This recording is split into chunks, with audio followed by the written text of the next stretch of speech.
Right. Good afternoon, everyone. A very warm welcome to today's panel discussion brought to you by HR Association of India. At HRAI, our mission is to create platforms that connect, inspire, and empower professionals through meaningful conversations and shared learning. On behalf of HRAI, I extend a warm welcome to all our participants in today's discussion on this insightful topic, the AI skills gap nobody is talking about. Is AI moving faster than people can adapt? First and foremost, our heartfelt thanks to our esteemed speakers for joining us today and contributing their valuable perspective to this discussion. Mr. Vikas Maheshwari, Vice President HR at Syngene International Limited. Mr. Sanjeev Lahiri, CHRO at GRP Limited. Mr. Daniel Jacob, Executive Vice President HR at EC Group International. Mr. Prakash Ramaiah, Head Internal Audit at Vardhana. He will not be able to join us today due to some medical emergency. And our moderator, Hemant Kumar Ravi, Vice President and Head of Human Resources at Tenarai Inc.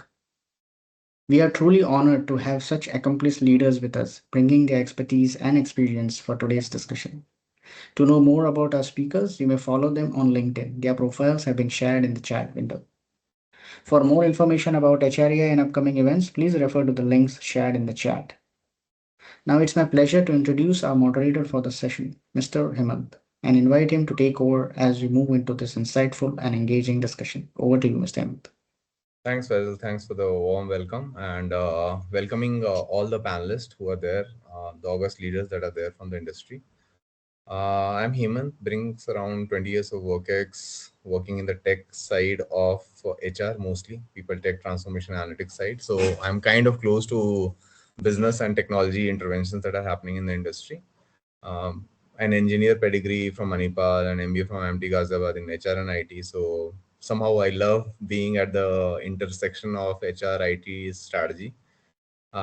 Thanks for making me the panel's moderator. Let me quickly start. A lot is happening on AI right now as we talk, especially last 1 year. The stocks are tumbling in some of the indexes across the globe. Some of the stocks are really going up, especially talking about the Mangoes company, the Nvidia, the Meta of the world, the Google of the Alphabet of the world, and companies like this. In that context, just opening the note to all of you to just quickly tell us what's changing with the advent of AI, with the AI moving to Gen AI, from there to agentic AI. How's your function, your own, interactions have been with AI, the new elephant in the room? So I'll open the thing with Sanjeev. Sanjeev, if you can, quickly unmute yourself. Let us know some quick pulse. How is AI disrupting your space? Okay, yeah, thanks, Hemant, and thanks, HRAI, for this opportunity. How is AI disrupting our space? I think first and foremost, it's disrupting the mind and the space. So I work in the sustainability space. My organization, GRP, is one of the world's largest recyclers and compounders of rubber, nylon, and plastic. And we have been doing this for the last 52 years. So a sector which is probably a sunshine today, a sector which has a focus from across the globe for our own continuity, maybe. We don't want the West demon to, overtake us, right, or take over us. A lot of work is actually happening at a very ground level, from sourcing to internal processes of organizations, and then to establish that chain, the life cycle traceability of the product up to the end customer. Now, by the end customer, I mean, so we are a B2B business. Our product is a raw material for the other, other compounders or other diamond or the rubber manufacturers. Having said that, and why I say it is coming, it is disrupting the minds, because the skill, the talent availability in this sector is a little limited than we would want to think. So therefore, a lot of work still happens in, call it the old way or the traditional way, excel over anything else, and so on and so forth. So out there, therefore, the question that comes every day is our job secure? Is my job secure? Will I come tomorrow? So therefore, so it's a very important, it's a very wonderful position to be in while adaptation to the adoption of AI and adaptation to the AI-enabled ecosystems are happening. I think a lot of from our leadership, a lot of our energy efforts is going to ensure that how are we really transforming, not necessarily changing the way a job is getting done, but from how it was being done today to how it should be done tomorrow. A lot of experiments are still happening. Have we achieved something? Not yet, but yeah, there are definitely some very quick gains that are seeing and building confidence upon it. Oh, perfect for setting the context. And as you rightly told, everyone is evaluating the value proposition that it brings to table. Earlier it was use AI, and make some solutions around it. Now we are saying effectively use it so that tokens are minimized and uses are. The CFO is always under the pressure, and obviously the CTO, CIOs are. Bringing that to the next set of thought process, Daniel, over to you. That while AI is disrupting, and we are saying augmented AI based kind of work, human in the loop has to be there. What's your emphasis on how human side of HR or any function for that matter or management has to be at the quintessential or at the epicenter of it? How do you see that human ingenuity to be there in this entire AI disruption? So what do humans do when AI is over almost everywhere, just to put it simply? Yes, good evening. So thank you for having me here. And this is a huge question in everybody's mind. Recently, I was speaking to technology universities professors, and if AI can teach, if AI can evaluate, if AI can grade, what is the work of a professor? And it's a question that I started with. The same thing. So recently, we launched a new initiative on AI transformation. And while we were talking about various initiatives that we'll do in this, finally, we also presented the policy, AI usage policy for all our employees. And in the policy, while we encouraged everybody to try different tools for different purposes, listed down all of it. And finally, in the bold letter, it says, finally, human is responsible for the output given. You can use any of the tools, but finally, you are responsible as an individual, as a human. So, which makes few skills very, very mandatory for all of us while we use all of these tools. One is judgment, because recently we are in a technology industry, and now writing products, software products and services are our job, and that's being disrupted very much. How we work has changed actually. And one of the junior developer, we gave assistance to all the developers. And one of the junior developer came and said, we asked, what happened? He said, no, you gave me the tool, I used the tool, and it's the output from the tool. And no, then we said it is not acceptable. Finally, you have to judge whether the tool has done its job or not. I would say the judgment is becoming the biggest need right now, because based on the knowledge that we have, based on the experience we have, based on the human intent that we have and the intuition that we have, I think judgment is very, very important, is what now we've come across. Just to choose the right tool in the right place and accept whatever that it is giving, whether it is right or not, whether to go in this direction or that direction. So many times it changes your thought flow entirely. We have to have the right judgment. And secondly, see, any LLMs that we use, they're all at PhD level, but different people use it, but not the same output it gives, right? So it depends on the person who you are and how you're able to articulate, how you're able to have the curiosity in using the right tool. That matters. So that is what I would say. To get the best out of any tool that you use, your curiosity in using that rightly matters the most. So that is, we are making that also one of the core human values, we call it, that we need to have while not using the tool. And thirdly, see, every day there is a new tool coming in. Someday this comes in, another day this is better, that is better, and so many things and comparisons and so on. Learning agility is one that probably we can make it, while especially in speaking to the university professors. I was reading a World Economic Forum report. It says about 4 out of 10 jobs role that engineer of 2030 now working, a student of 2030 working, is not even there right now. It will be only invented. So which means preparing people for something that is not even existing, it is not skill. It is definitely the learning agility that we can teach them. Like that, there are about 4 or 5 things I can say. But I would say finally, put all these things. The ethics is becoming more most needed human skill right now, because otherwise can go very wrong. So adding to all the other three, I would say being human, ethically, value means the most, I would say.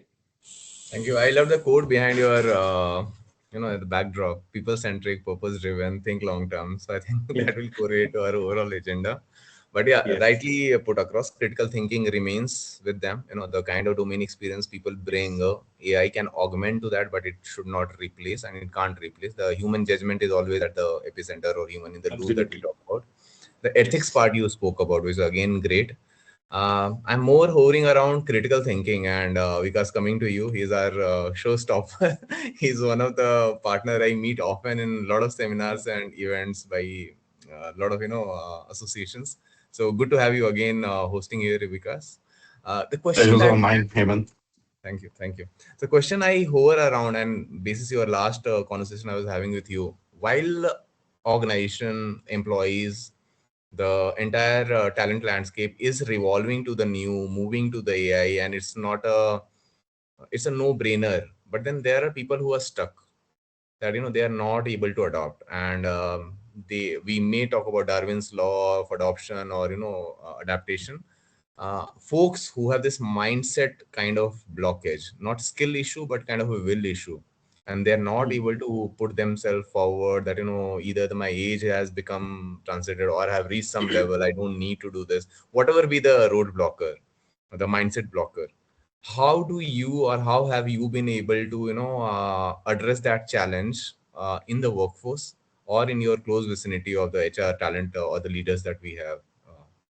So people who are not able to adapt to the AI, or they think it's just a passe, just like the industry 1.0 came, 2.0 came, things kept on moving, AI ML came, this is also a passe, I need not really be bothered. And how Yeah. do you tackle this, Yeah. this mindset critical thinking approach? Yeah. Hey, thanks, Hemant, for that question. I think it's probably a very, very important subject.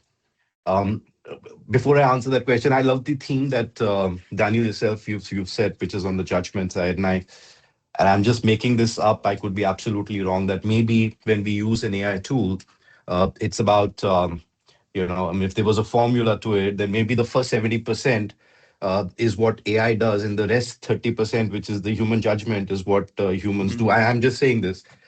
Now, if that be true, then let me build the answer to Hemant's question on that premise, to say that maybe there are two kinds of people that you find in the organization, right? One are, as we call, early adopters, or let's say people who are relying very heavily on AI. So let's call them people who are over reliant on AI. And then there are the people who are scared of AI. Now, if you ask me, if we were to look at these two problems, I don't think that these are two opposite problems. I think they're the same problem, wearing different clothes. And I'll build my argument here to say that these challenges happen of fear and over reliance when nobody has told them that where does their own judgment actually sit. That what part of the task is where you need to get your own judgment. So the fearful employee doesn't know which 30% of is theirs to own. So they distrust the whole tool. And the over reliant people, they assume that AI is going to cover everything, and therefore they don't seem to be validating whatever AI kind of throws up, or they don't check and they don't audit the models, etc. So neither one is actually a discipline problem. So let me not also say that this is something that we should park back to our employees saying that you need to be smart. No, I think It's a boundary problem. It's a mapping problem. It's a problem that we as HR folks need to solve. Uh, Having said that, this 70/30, I mean, I think it sounds good. It's a good soundbite, but I think it quietly assumes that the ratio is fixed. I don't think it is fixed also, because when you are doing a first draft email, somebody sends you an email and you want to respond to it. So it's like a draft email when you want to say, oh, AI might be able to do 100% of it or 90% of it. You don't need to bother too much. But imagine if you had to take exit decision or a termination, when you have to let people go. At that point of time, probably it's only about 5% to 10% that AI supports you on. So what I'm saying is that if you do not know that what task does what of AI can you use, we will create these challenges in the organization. I Uh, also, yeah, go yeah, ahead, go ahead. sorry, yeah. No, no, No, no, I go ahead, mean, go ahead. I was just trying to I'll keep prove to you talking, that, Hemant. I mean, you can stop me whenever. no, no, no, you don't have to. In fact, I was just adding on to that, Yeah. so either you're saying we are supposed to consume AI product, or you're supposed to create AI products. So you're a technology consultant who are applying those agents, or you're using that in your walk of life, but do with a pinch of salt. And people who have this knack of applying AI faster than the rest of the guys, will they be moving up the value chain, up the pyramid faster than the rest of the crowd? Or what's your depiction of the industry and the way, our knowledge workers will move? And Yeah, is no. degree important, or is hands-on work important? Yeah. No, I think yes, definitely. It's a no-brainer to say that people who understand the usage do move faster. But I still think it's not as simple as that. As I said, that the start point is not to give a fancy tool to an employee and say that go crazy with it. The start point is that we as HR leaders and organizations per se, they need to decompose jobs, okay, and then understand in that job that what of those tasks need to be handed over to an AI or should be AI reliant. That's my start point, Hemant. Because Okay. what we're talking about is the step two, which is to say that, okay, if I've decided out of the 15 jobs that I have or 15 tasks that I do in a day, five of them are something that I can rely on AI tool for, and it gives me the right ROI. Then the step two comes that are you able to use the AI appropriately to do these five tasks? Yeah. But the start point I'm saying is a mapping. It's a mapping, and that is where when you ask me this question, that mindsets and everything, I don't know if you've heard this part where people have started saying that AI free environments, that you come together and I mean, Hemant, you only told me about this, that you come together and you do a mapping or you do a draft or you write an email without using AI. It's like AI free moment. I think this is all good stuff, but it's still not going to solve. It's still not going to solve till the time that mapping happens. Okay, and that's where I was going with this, Hemant. Awesome. Perfect. That gives me a next question. And Daniel, I'll move to you with this question. So you spoke about this, and I'm picking up points from Vikas. So you spoke about this, that a lot of tools are coming in that scheme of thing, and a lot is changing, so the it attaches or anchors to the theme that was there, that are human adopting or rapidly adopting to the way AI is infusing talent. So with the Moore's law, the way exponentially the growth is happening, the new tools are coming in the market, it's getting mushroomed. How do we know that what are the right tool we have to adopt to? How do we know that our organization or the team that is there is adapting to the AI readiness? I mean, how do you define, first of all, AI readiness, and how do you evaluate that to see that we are putting people or the organization for success and not failure? Any thoughts, Daniel? Absolutely. Yes, I like the Vikas's argument. It sets a good platform. And see, many of your organizations, last 3 and 4 years or so, we are into this journey of skilling people, right? With various things. Where to first we started with awareness creation. We created awareness because there was a big fear. Will all my job be gone because of the coding machines and so on? And then no, we can, of course, as a HR, we need to do a survey, impact survey, how it happened and all that. So we kind of created a scale where people can know um, uh, kind of identify themselves where they think they're in the level of thing, and that keeps going after every intervention, and we keeps changing and so on. But I think that is also becoming fundamentally is changed how we. It is not about just learning programs. It's not about how much they know and all that. Then we thought what we can do is, okay, we taught them, they know it, but that is not helping us to measure.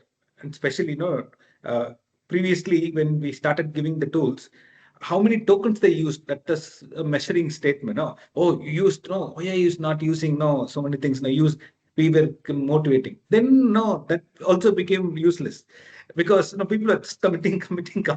While they no code is, it was also not becoming a useful measure for us.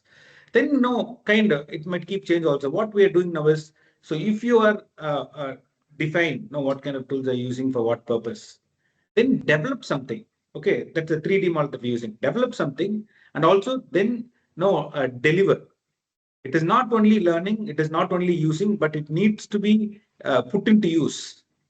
And that is what now we are finding a little more now valuable, where the skill is used, and so that we can see this is how it is being useful in the thing that we are seeing it to everything. We're using it two levels of powers. One is like any country nowadays with the geopolitical stories, a soft power and the hard power. Hard power is mandates. Hey, you got to do this. These are the thing and all that.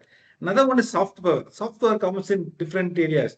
We bring interns who come and crash the experienced developers with their skills. That is a sound. Oh, I got to do it. And secondly, HR, we took it on ourselves.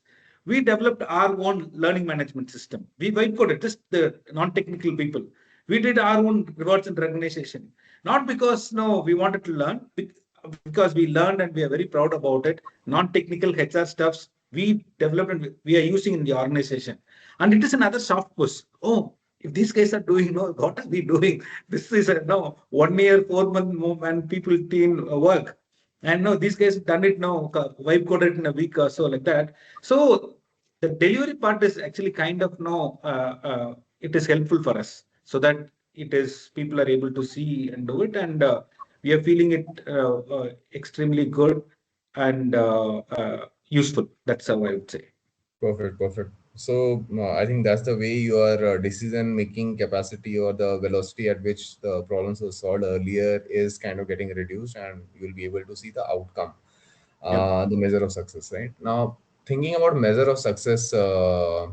Sanjeev, you have quite diversified experience portfolio with looking at LinkedIn profile and enriched profile that you have.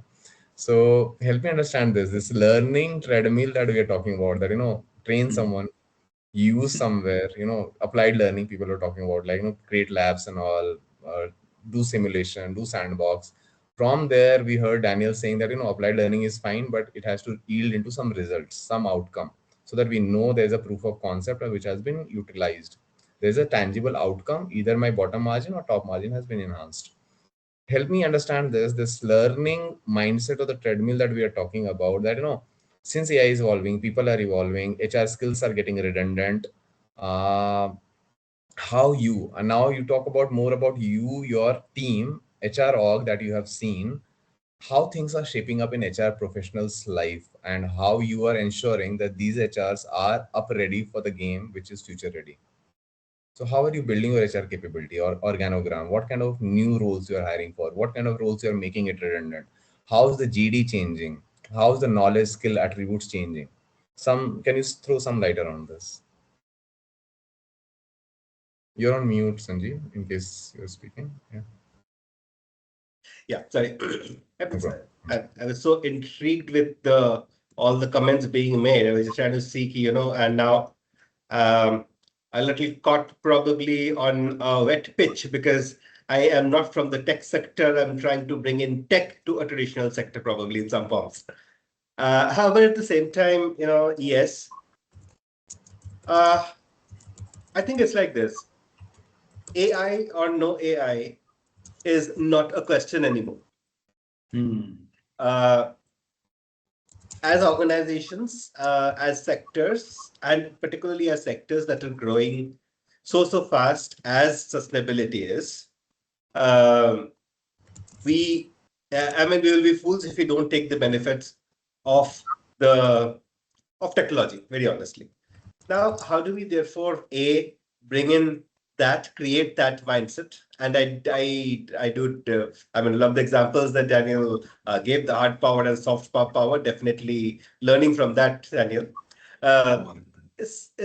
I think it's all about to create that the answer or that ask around what's in it for me for all, because I mean, in my opening remark I said that yes, there is a, call it a fear, call it what should I say, a little resistance, if I may. Why should I do it?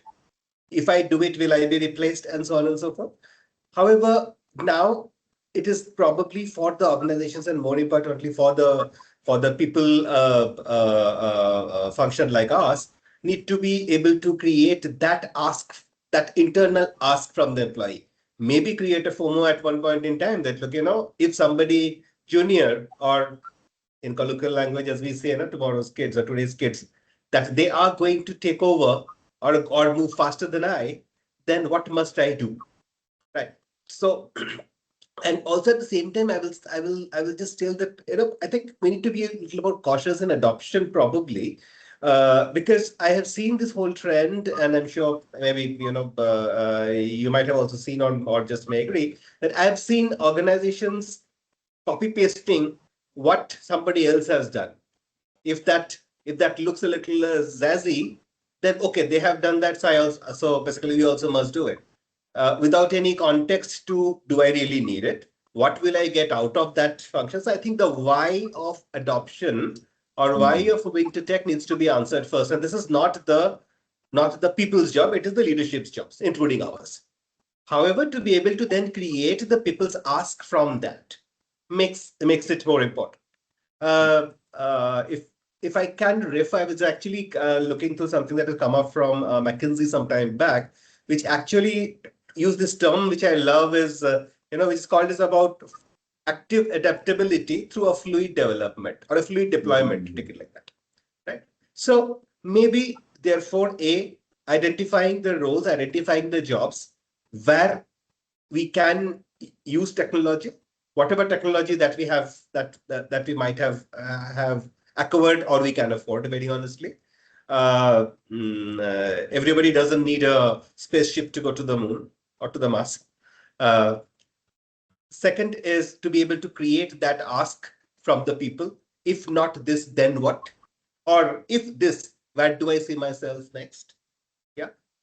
And then, and only after that, we should be able to check the ROIs. Now, what is happening? And this, there was a McKinsey survey that came out, I think, in late 2024, around December, which had actually said that 80% of the organizations that were using AI ML based operations a year before, right? At least they have been able to deploy the solutions effectively only in less than 20% of their operations. A. B, the cost, the headcount, and the overall time, energy investment by the organization had also increased. And this increase will continue for two reasons. One, skills. Once again, because of the 70-30 rule, I think there is only 20-30% of people are ready to take the solutions, even organizations. So how do we really build our own capabilities to be able to use the solution that we are getting? That will take time, and at that point in time, they have predicted I think 4-year window to come at a 50% level. And second was very important, because whenever organizations are implementing these kind of solutions, immediate ROI calculation is happening, or rather, is assumed to lead through reduction of headcount. Now that is not happening. Today we are seeing some impact coming in some forms, some roles getting redundant, some roles getting reclassified in some form. But the pace at with that is happening, the transformation of the roles from hardcore human-driven to probably a little tech plus human-driven to a tech-driven. This space is going to take some few more years, and definitely 100% is not going to happen. I come back to where I think I started this discussion, and Hemant, thanks for your inputs, and of course Vikas's points that things are not. There has to be that human element always. The decisions are ours. End of the day, which we cannot give a tool, ask the person to use a tool, and then blame them for the decision.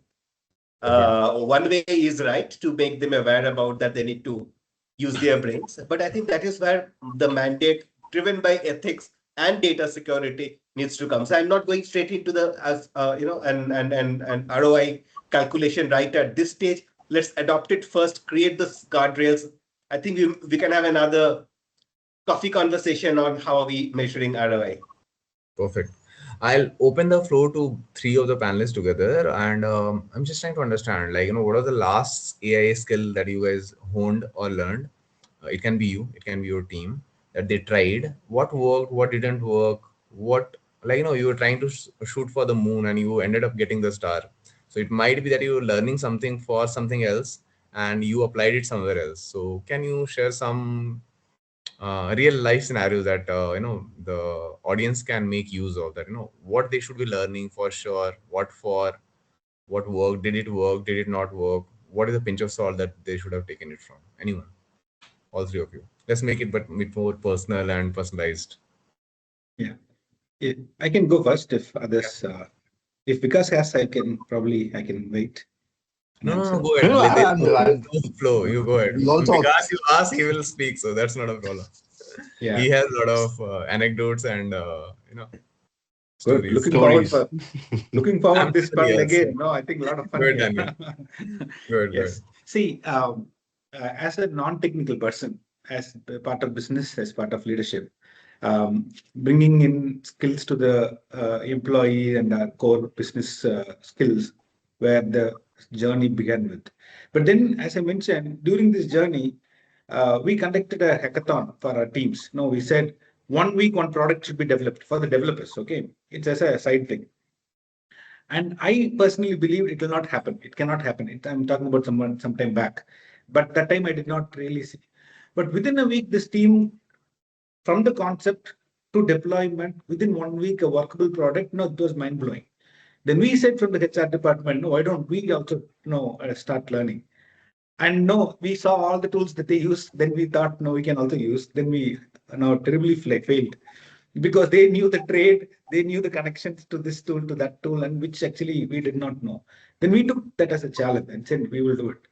Then, as I mentioned in the previous questions, we developed an entire working application, software application, which has so many plugins, so many APIs, so many integration with so many other tools. All happened, and without even knowing a single line of coding. That is amazing.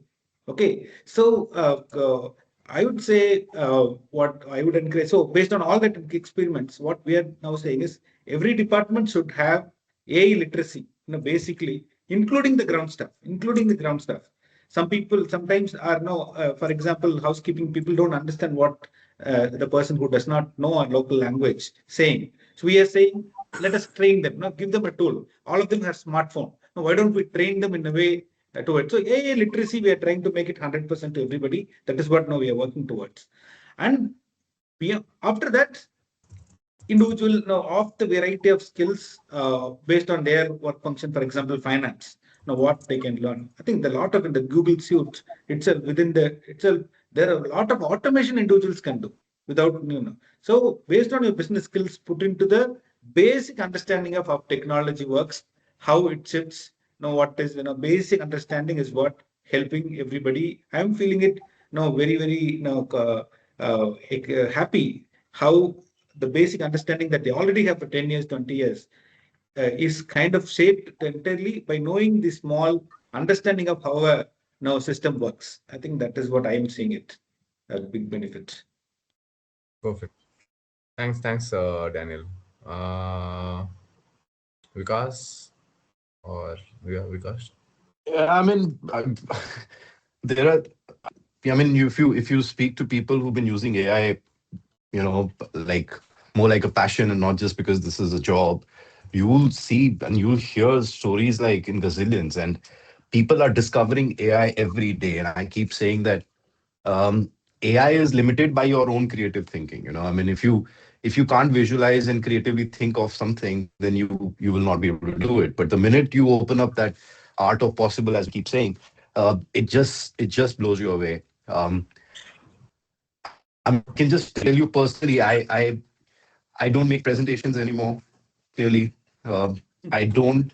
In fact, I don't even like making presentations. I like making websites, and I think it's a little more fancier. I like building prototypes of products. So what I'm saying is, I'll give you an example. The other day we were having this conversation as a team, and we said that let's look at this whole business of critical role and critical talent identification. Okay. And then there was, while this conversation was going on, I was on my AI chosen platform. And then I kept talking to that AI platform. Within a few minutes, the whole approach was ready. That how would you look at a critical role and a critical talent? What are the factors that you would evaluate? And more importantly, a 2x2 framework saying that, where does these intersect?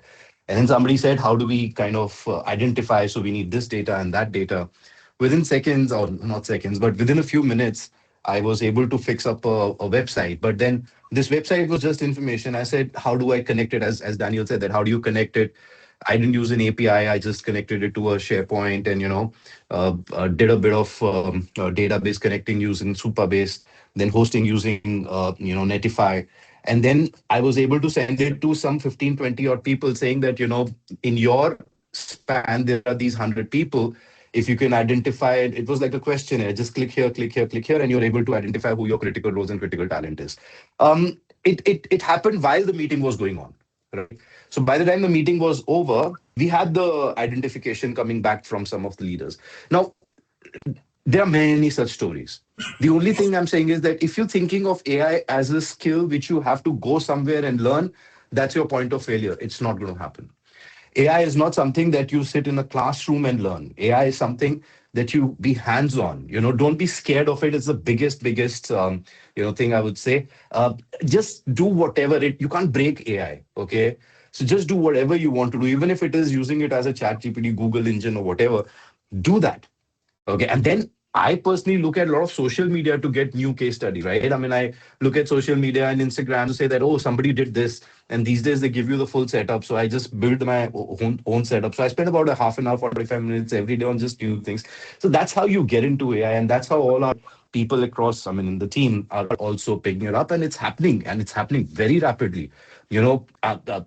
Somebody said that it's going to be since you said that it's going to be a 4 year of adoption cycle. I don't know. I think you could probably talk about weeks and months and not years, because the way things are moving in at least the people that I come across, it's absolutely mind blowing. The way people are not just becoming aware, they are becoming fluent on AI. It's I'm extremely happy about whatever's going on. Back to you, Yeah. Hemant. So two sharp questions again to all the panel, and I'm just taking cues from the questions that are being posted on the chat. If you have to hire the next professional in your team, in your HR team, will that be an AI expert or will that be an AI savvy guy with the core domain expertise? Can I go? Completely AI guy Yeah, yes. with bit of HR, or a AI savvy guy who can apply on the run? Which kind of guy? Well, my pick, Hemant, if I can, Yeah, my please. my pick will be AI savvy, somebody who can use AI in the concepts of HR or in their roles of HR.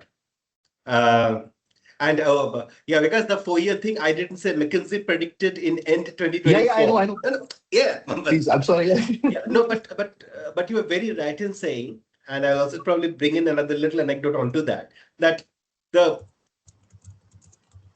the pace, the pace, the way things are happening today is absolutely encouraging, right? However, at the same time, I purchased this product today and tomorrow it's gone.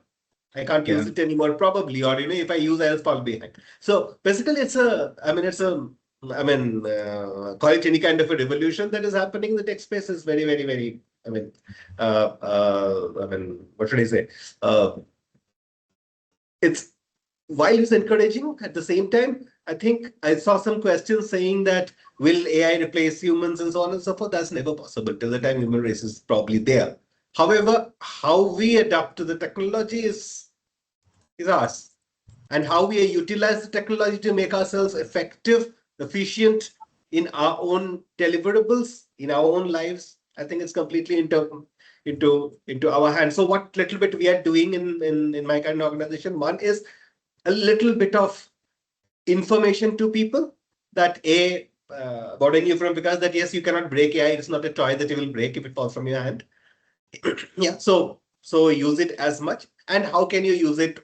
What are those guardrails that you may want to look at first? And so basically, don't upload your personal information. Don't put in your picture, your family's picture, blah blah blah blah blah. Although with all those things happening, however, now and actually, incidentally, we a month ago we completed a leadership development program, which was also focused around making people use AI for their own efficiency.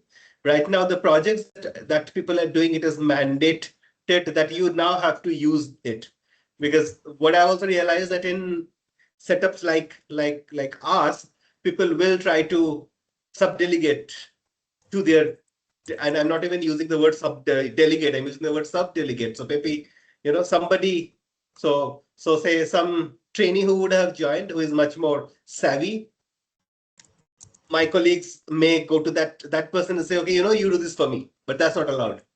So basically it is trying to make that thing compelling for the people, create that FOMO effect, and also to ensure that you do it, it is for your benefit. Very honestly, it is an opportunity for you to learn.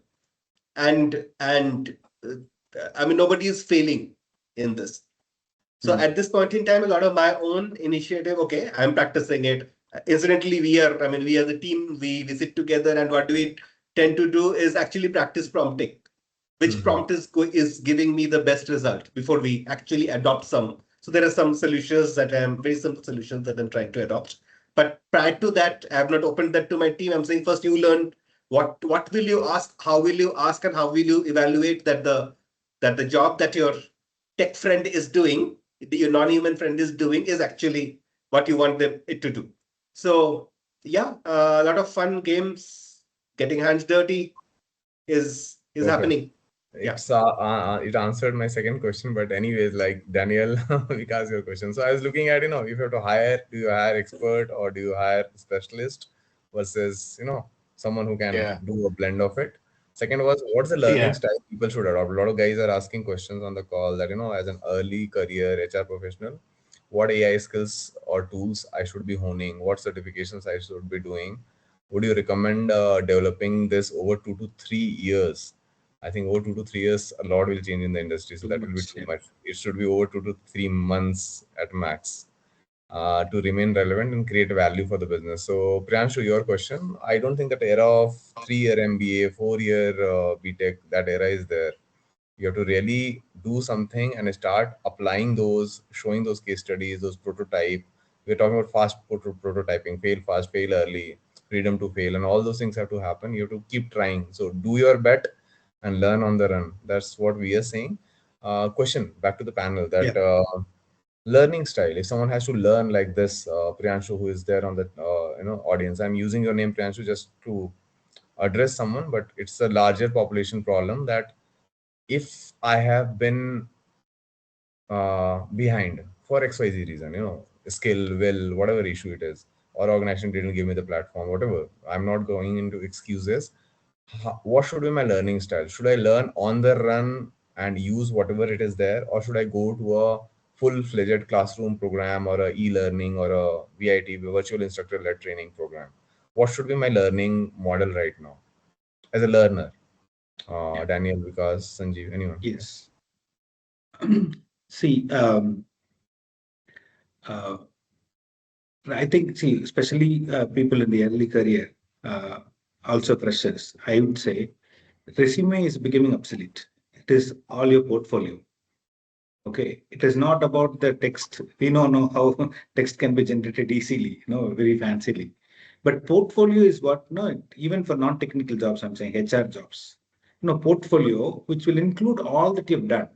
And I think in that portfolio, one major thing is becoming all that you've tried with AI.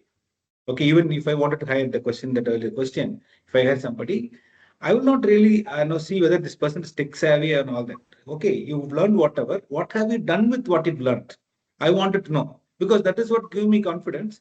There is going to be a number of tools that that can be picked up by this person. So basically, HR, if a fresher or an early career person comes, I would say first have the knowledge, awareness about what is happening in the industry, what all is coming. That is absolutely wherever it can be, wherever it helps you to go and learn. Is it your social media feed or is it you following few people or wherever it is? Keep the awareness very clear that this is what happening in the industry, especially in the HR space. These are the tools that is making big difference. Of course, having your personal digital assistant that is becoming common, that is becoming part of life. It is not now whether to have it or not. That's different. But I'm talking about on top of it, other things that is useful for thing, and also becoming better each day, become better with all the learnings that you have. Becoming a formal classroom training certificate, all that if it is useful for your portfolio creation, that's okay. But not that is not adding any more value unless you're able to exhibit from what you learn. So learning should be lifelong learning is becoming more prominent now. It is everyday learning. Everyday learning. Set aside at least a period of time every day. It may be 5 minutes, 10 minutes, 20 minutes, whatever time that you have. Learn. Go to the place that you go to learn. And also one thing that I know value see a lot of value is have your Notion project or a page, all that. Go and capture all the learning that you have on a day-to-day basis, because there's so much that you're learning, so that you're able to track. Oh, yesterday I learned this, but today there is a different model. For this that it goes, and all that will be helpful, is what I would say. Others, your thoughts?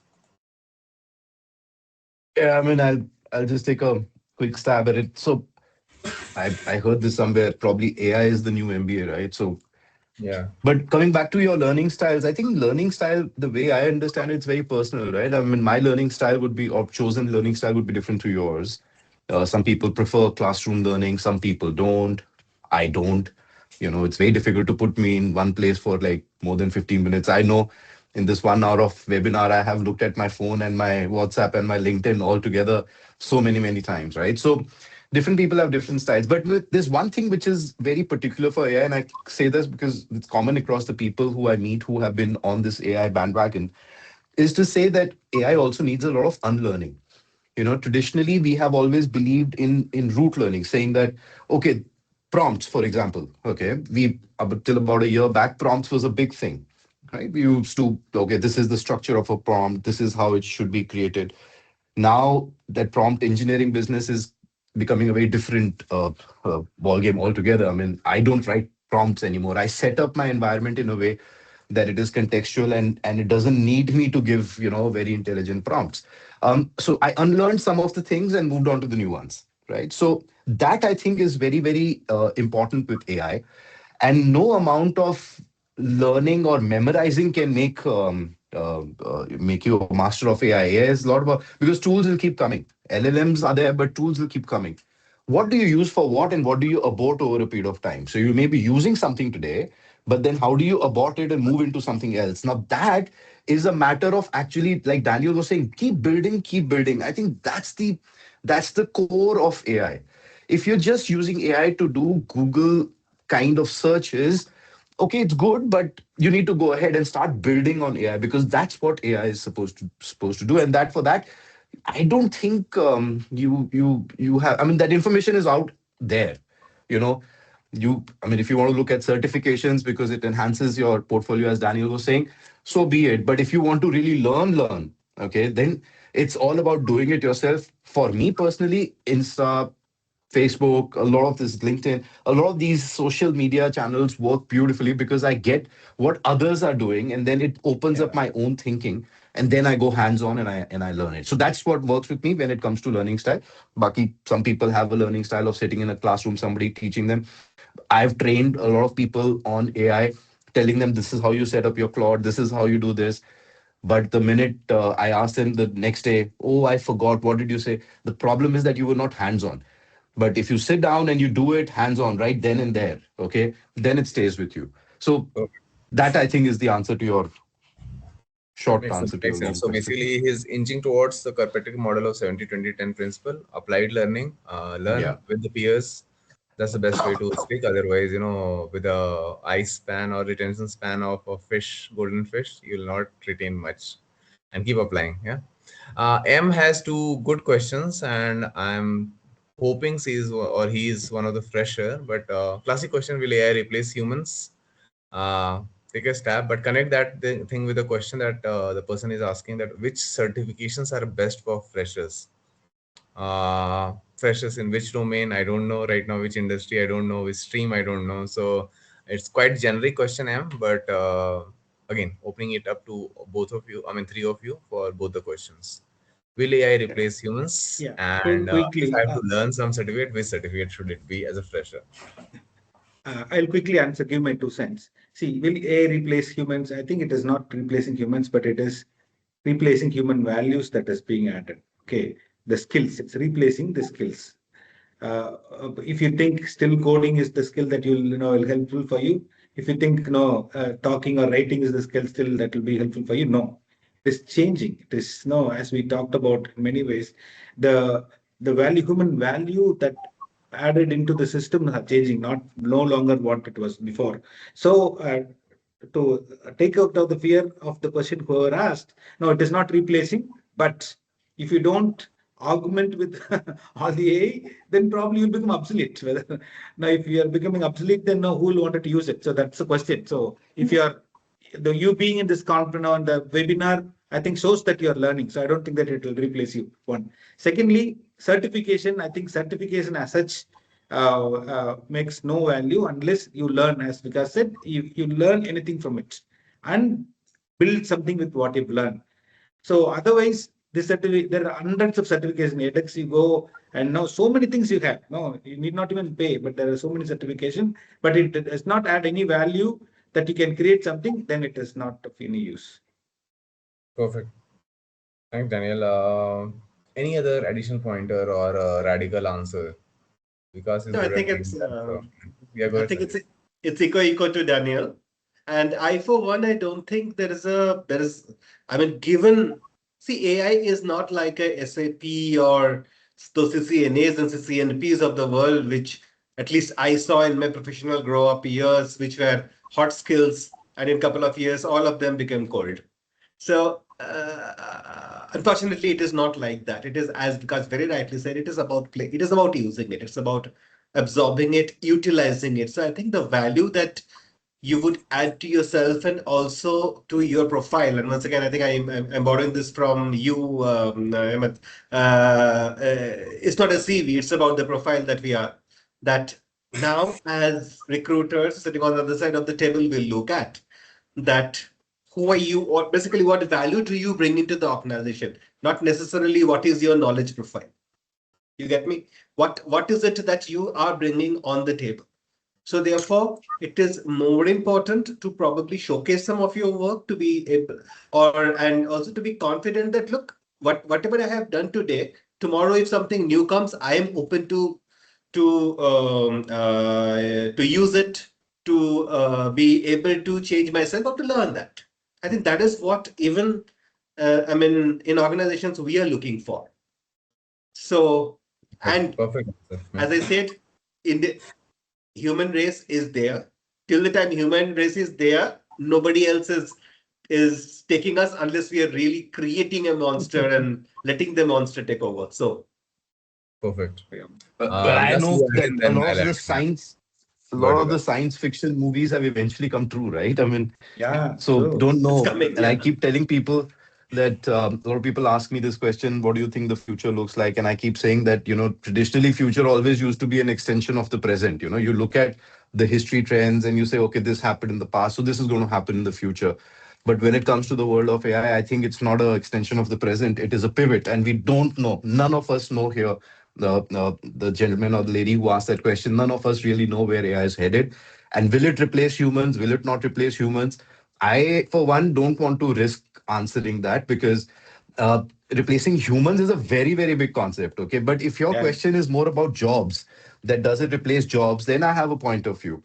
I think if you look at the way a job is constructed, it's very simple. A job is a set of tasks that you do in a day or in a month or in a year. And that kind of culminates together to say a job, this is what your job is. Now, we have been establishing this time and again to say that a lot of what you do in the day can be now handed over to an AI tool. Only some percentage of that is left with you. All right. So if Mm. one third or 70% of what I do in a day gets outsourced to AI, then 30% of me is left. So why do you need to hire 100% of me? You just need to hire one third of me. So if you need a full of me, you just need, if you do the math, some roles are definitely going to get impacted. Okay, let's not deny that. Some of these roles that we have all, I mean, I keep saying AI is going to eat administration for sure. Administrative tasks, I mean, AI is going to eat things like, information transfers. So a lot of these things are going to go away. What stays is where you need to focus on, and that's where the rubber meets the road as of today. But what happens in, let's say, 1 year, because I was looking at this one little experiment that was done, which is called Open Brain, and if you read about it, it kind of runs a full organization on its own with a set of agents, okay, and makes revenue.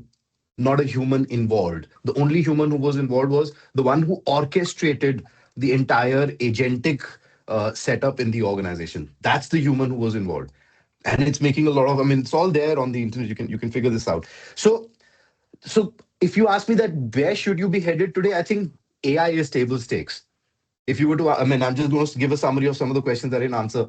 So if you were to say that which guy would I choose? Would I choose a person who understands HR, AI, or something else? I would say I would hire somebody who understands agentic orchestration.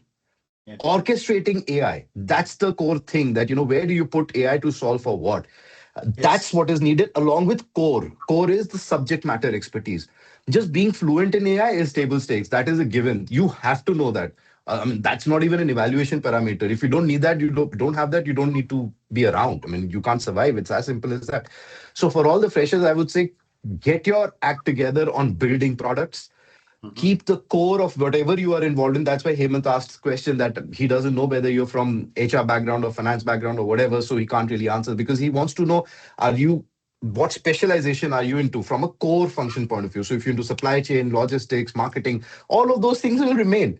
But some of the tasks that we do in that function will go back to or go towards AI, and that is where you need to know both. Okay, back to you, Hemant. Perfect. Thank you. Thanks for the great answers, three of you. I see Faisal being on cam now. That means we are about to run out of time. So we have 2 minutes here. But quickly picking up the questions these two folks have asked, and Siv Kumar. So he's talking about, do we need to revise the JDs that are there, traditional JDs that are there, because with the advent of increasing role of AI, how things will change? I think the answer is yes, and that's mostly Sanjeev, Daniel, Vikas were hovering around that the mindset is more important than the hard skills. Hard skills can be learned, can be augmented with AI. All you have to do is stay relevant and keep solving business problem. What tool you use, AI you use, don't use, doesn't matter to them. Solution has to come and has to come at a faster pace. The third question that Dipti Jha had, the AI skill gap isn't just about talent availability, it's about requirement clarity completely. And that's what we were saying, that we need to really know what we are solving for. Until unless you know the, so the saying is, if the content is the king, context is the kingdom. So you know everything, Mhm. and you've got the great use case, or the matrix that matters and all. But does that really apply to the environment I'm working in, the company that I'm working in, the industry that I'm in, the kind of talent pipeline that I have? So contextualize the solution that you're working on. As a recruitment consulting agency, we are consistently seeing a gap between the JD received versus the actual business need. Yeah, so so I empathize with you, Dipti. That's a typical problem talent acquisition function faces, that they have a wish list which is, finding that diamond from the haystack or from the coal mines. But either they don't know what they're looking for, or if they do know, that's too narrow down search, and people don't bet on 80% or 90% skill ready talent pool. I'll wait for these guys to answer, but then there is connected question. As conversations evolve with the hiring leaders and market experts, the role often demands more advanced AI capabilities. resulting in revised sourcing strategy and budget constraints recalibration. In today's market, defining the right talent has become really critical to finding the right talent. What are your thoughts on it? So this will be the last question. We'll wrap with this, Faisal. Anyone, any thoughts on great narrative, Dipti? First of all, you should be the moderator. But yeah, so if the talent landscape or the market, how are you guys finding this war for talent in this VUCA Bani world? Are you getting the right talent, or business is clear what they are asking for, or it's a kind of wish list? How is it, and how difficult it is for recruitment search firm if you give the mandate to them? See, from See, the technology, yeah, please go ahead. Please go ahead. I'll come in.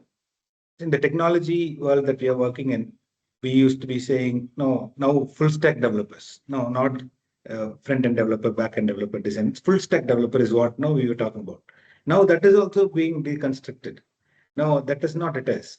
Now we have a problem. We need a solution, technological solution. Can you give? So in that case, is JD is changed? Yes, JD is changed. And no, we have a problem. We want somebody to come and understand the problem, come and communicate with the people who have the problem, understand the problem, and conceptualize it. Use any tool that you want, and finally deliver a technological solution. I think that's what we are standing now. So it is all becoming a similar skill set at the in the learning we say at the T level learning. At the top level, yes, it's all same. Somebody wants to come and understand and give solution, but they have expertise. When we look for specific skills, then we need depth skill in that space because that is becoming more important now. So that is how, with especially previously technologically we'll see depth. Now we are not technologically seeing depth, but we are seeing function-wise depth and technologically aware of everything that's happening and who can orchestrate things, as Vikas said. Perfect. Yeah, Any tempted to passing say, remark? Else we are good. Yes, Sanjeev. Go ahead. Go ahead. Go ahead. One final yeah, comment. Yeah. I was just tempted to ask this question. I mean, I think most of us would have seen the Titan movie. Yeah. The recent one, where there is one scene that the Xerxes on the screen goes to buy some sort of material and then finds nothing, and then the shopkeeper says, "You don't know what you want." I think it's the same thing that happens in any kind of in mostly in organizations, and when we are into cusps of these tech revolutions like this, we want the candidate to know everything under the sun or everything that even what I can't do. But I think, and that is exactly why, with all empathies to the TA professionals and our partners there, it is our job to actually specify what we are looking for. But at the same time, we must also realize in organizations that recruitment is a game of the best fit.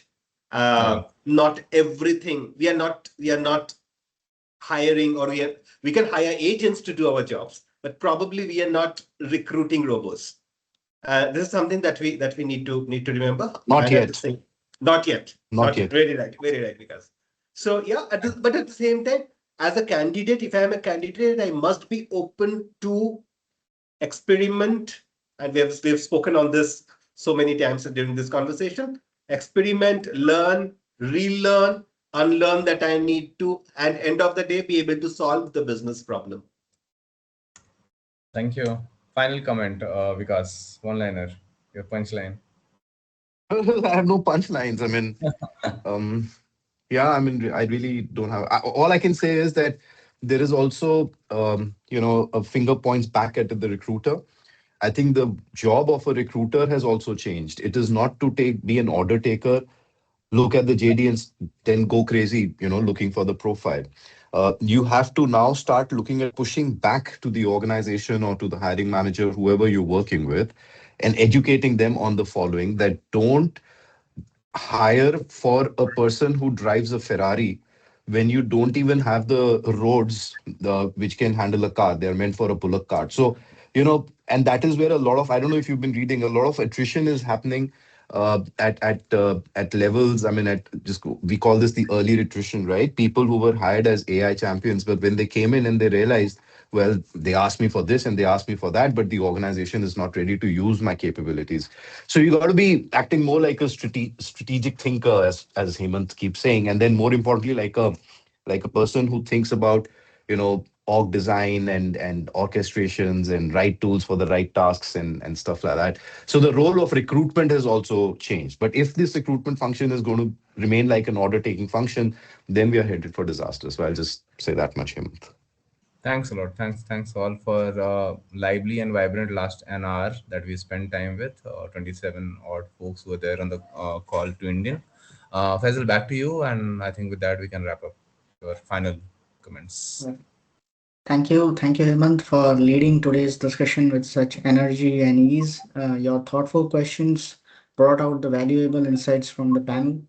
Thank you to all our esteemed panelists. Your perspectives added tremendous value for today's discussion. For those eager to learn and grow, the recording of today's session is available on our YouTube link shared in the chat window. Thanks, thanks to all the participants for being part of the session. Your presence made the discussion even more meaningful.